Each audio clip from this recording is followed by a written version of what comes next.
Hi everybody, Pastor Chuck here. Well, as you can see, I'm in the New Life Center, and the church is sort of quiet.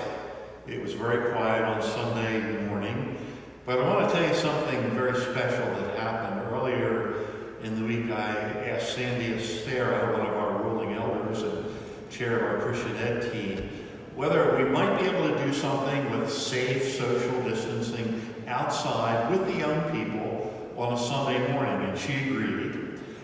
Well, we set something up, and something happened.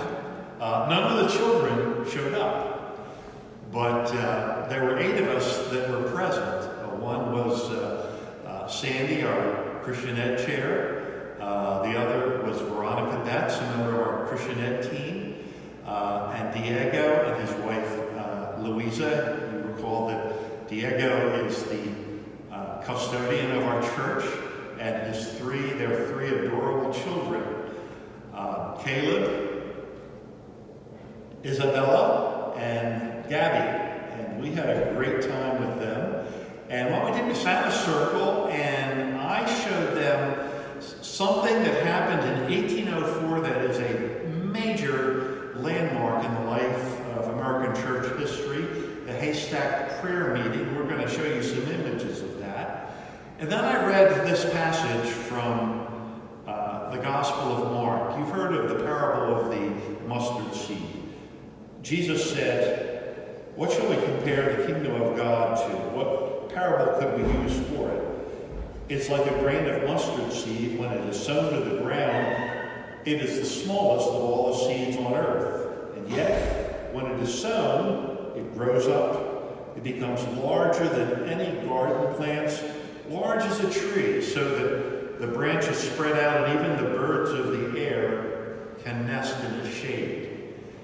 And something happened in 1804, and part of this video will show you that. But there was a group of 5 young college students that had a burden to see that the good news of Jesus Christ be spread throughout the world. And from that prayer meeting, probably 1,000 people went out in the coming next 100 years into foreign missions. Now I say that because that was kind of like a virus in a good sense, something that goes out that just catches the world by storm.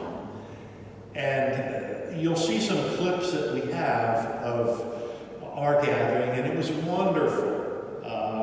So if you have 15 minutes or so, I thought you would enjoy this. It wasn't a worship service per se, but it was an incredible gathering of people at a safe distance at a very unprecedented time of our history. I want you to know that these are crazy times that we live in, but we're going to stay in touch with you. And we're going to be setting up Sunday services for you to view on Sunday morning, and I hope that you'll do it, and we'll give you more information to come. But for now, take a look briefly at what happened this past Sunday, March 22nd at 10 o'clock in the front of First Presbyterian Church of Port Charlotte.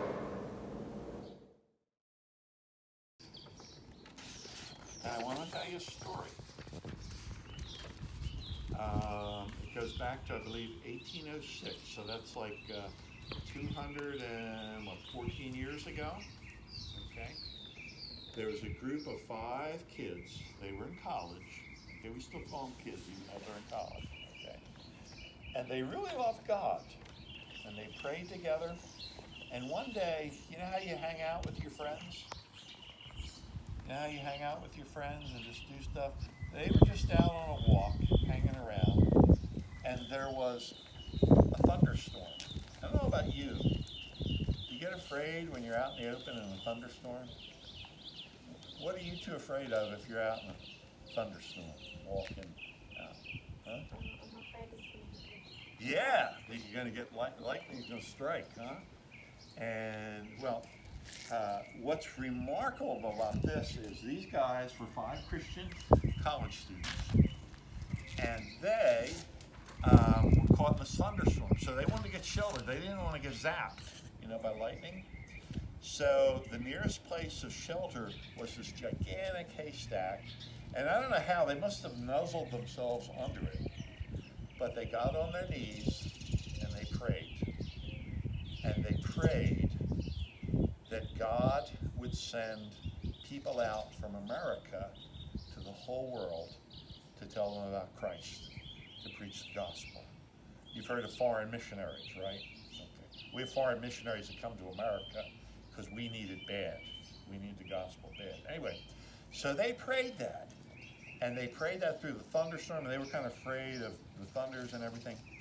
And as a result of that prayer meeting, over 1,000 men and women went out to about 50 different countries as missionaries, as ministers, as nurses, as doctors, to proclaim the good news of Jesus. And all I have to say is, wow, it's a shame we didn't have the kids from the youth group, because I'm thinking, you know, wouldn't it be neat if they gathered and they said, Lord, use us however you want to use us. You know, we're free.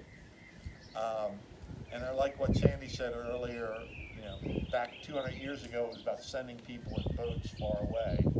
Here, right across the street, there are people that don't know Jesus, that need the love of God, you know, that need to know that God, that Christ died for them. So I want to give you, it's called the parable of the mustard seed. Anybody want to volunteer to read it? From the Gospel of Mark. Shall I? Okay, all right, you asked for it. Would you like to read it? Real loud, okay? You're the preacher today. No?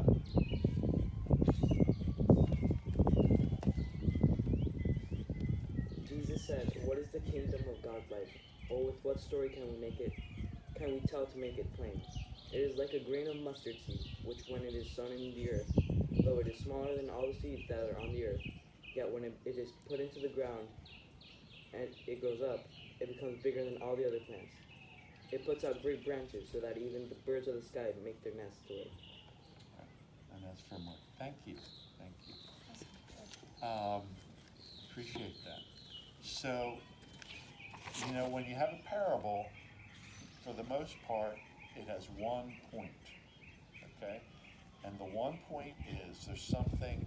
Have you ever seen a mustard seed?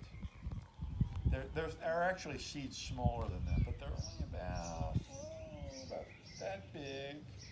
You know, if you bought a packet of them, you might get 25 in a packet, and it would just fill the bottom part of it. And Jesus said, the kingdom of God, or the way of God, the rule of God, is like taking a tiny seed, put it in the ground. It grows real fast. Now, we have stuff in Florida that grows real fast, right? What do we call it? Weeds. Weeds. Right. I have more weeds in my lawn than I do grass. So sometimes I just mow them down and they grow back faster. But he's saying that the tiniest thing, and the seed is the word of God, it's the gospel, it's the good news about Jesus. And he said, if that's put into the earth, it grows like this. And actually, it's not a tree, but it's like a bush. And we have them in Florida, don't we? Like weeds that are for not tended, they'll grow up into a big bush.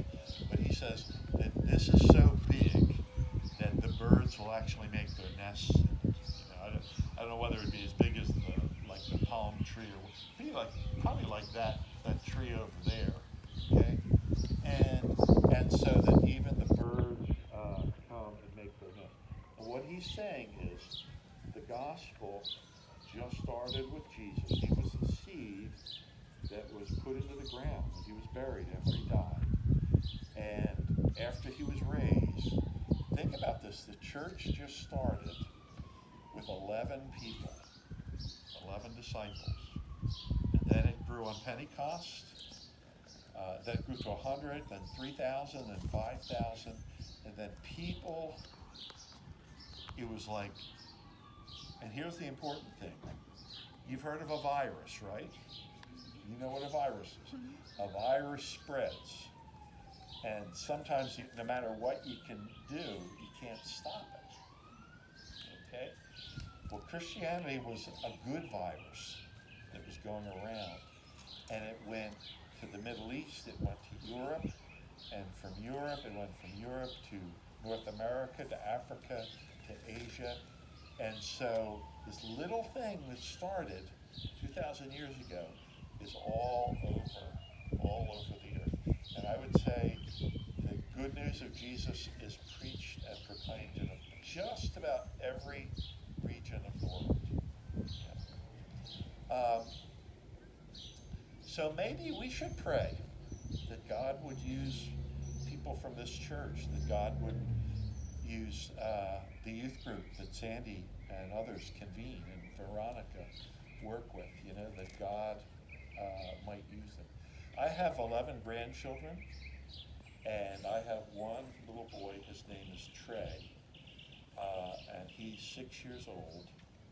He can't sit still. Not good like you guys, okay? Guess what he told me he wants to be? He wants to be a pastor. Every day I say, okay, Lord, he wants to be a pastor. That's your job. I don't know what kind of pastor he's going to be, but somehow I think he'd be a good. I don't know what God has planned for him, but God has plans for all of us too.